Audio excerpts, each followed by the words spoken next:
We make men without chests and expect from them virtue and enterprise. We laugh at honor and are shocked to find traitors in our midst. C.S. Lewis, The Abolition of Man.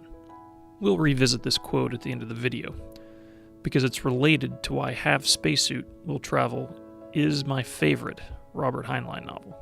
Now, granted, I've only read 3 of his novels in total, which is a problem that needs to be fixed, I know.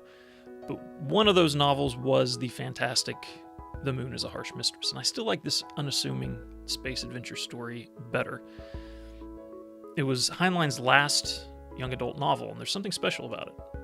I've now read it twice, the second time to my kids, and my then 7-year-old loved it, was eager to find out what happened next, got caught up in the adventure of it all.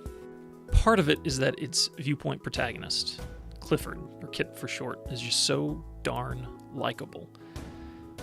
A recent high school graduate, his simple goal is to go to the moon. As you can probably expect, he gets caught up in circumstances that take him not just to the moon, but then to Pluto, and then beyond, and then beyond even that.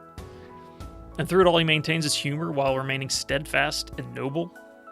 Kip is what I would call a happy warrior in training. He doesn't fight because he likes to fight, but he fights because of what he desires to go home to. Because he has something behind him that's worth fighting for, that gives him strength and a certain realistic joy. I picked up this book at a used bookstore and immediately bought it as soon as I read the first passage. You see, I had the spacesuit. How it happened was this way. Dad, I said, I want to go to the moon. Certainly, he answered, and looked back at his book. It was Jerome K. Jerome's 3 Men in a Boat, which he must know by heart. I said, Dad, please, I'm serious. This time he closed the book on a finger and said gently, I said it was all right. Go ahead. Yes, but how? He looked mildly surprised. Why, that's your problem, Clifford.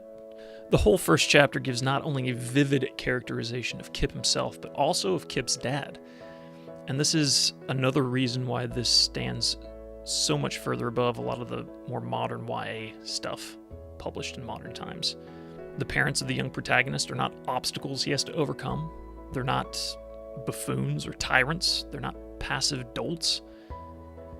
He does not have to break free of them to find himself. Rather, Kip already knows who he is because of his parents, and his dad in particular.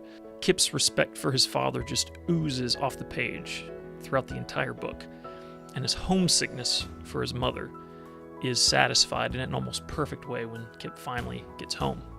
Spoiler alert, but not really. I mean, this is a first-person perspective story, so you know he's going to get home. But just as important, the parents in this book believe what their children are telling them.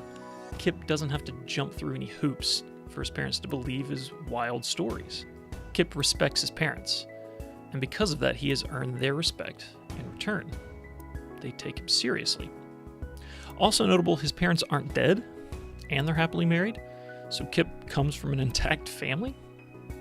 Disney, take note. One of my fears is that Disney would get the rights to this story, and one of the first casualties would be Kip's parents. Literal casualties, making him an orphan, or they might make Kip a girl, and then make it so her dad stood in the way of her dream to go to the moon, out of this world, her dream to see, I don't know, what do you call them? Because remember, kids, you can't have a journey of discovery unless your parents are lame. And I know I've called this a fun space adventure, and it is that, but this book would actually qualify as hard science fiction. There are legitimate engineering problems that Kip has to solve on his journey. And this book benefits from Heinlein's actual experience in aeronautical engineering. Most of these problems, as you would guess, revolve around his spacesuit. There is also a section of the book where Kip, in his head, solves an actual math problem, and it goes on for several pages. Like, literally, you're inside his head while he's going through the steps of solving this math problem while planning an escape. And it never overstays his welcome. It remains interesting. Maybe that's the secret to ensuring young kids are engaged in math. Make it so their lives literally depend upon it. Anyway, this book is full of acts of courage, burgeoning friendships, and great humor in the midst of escalating stakes that involve the possible destruction and or enslavement of planet Earth. Also full of a cast of characters you just want to spend more time with. There's one minor character, the owner of a pharmacy where Kip works for a summer job. And this guy is so well-rounded and so nice and kind that I just want to be able to reach out and shake his hand, buy him a drink. It's just a cast of characters you want to spend more time with. And it's hard to give it a better compliment than that. And this brings us back to the C.S. Lewis quote. Kip is someone from whom we can expect virtue and enterprise. He is someone who would never laugh at honor. He is someone who feels a sense of duty to protect his younger female co-protagonist. He is a character who is well on his way to being the exact opposite of the gelded men that Lewis so memorably described. The imaginations of our children would do well to be fertilized with the exploits of heroes like the ones in Half Spacesuit Will Travel. And many adults as well. All of it comes in at a crisp 184 pages, so read it, then read it to your kids. Look past the atrocious cover art. This is supposed to be a 12-year-old girl, and this grizzled 30-year-old over here is supposed to be the 18-year-old Kip.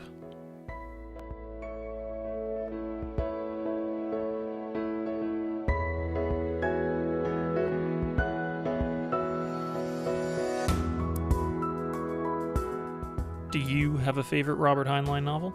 Leave it in the comments below. Unless it's Stranger in a Strange Land. Ugh. If you like what you saw and would like to see some more, subscribe below. Thanks for watching.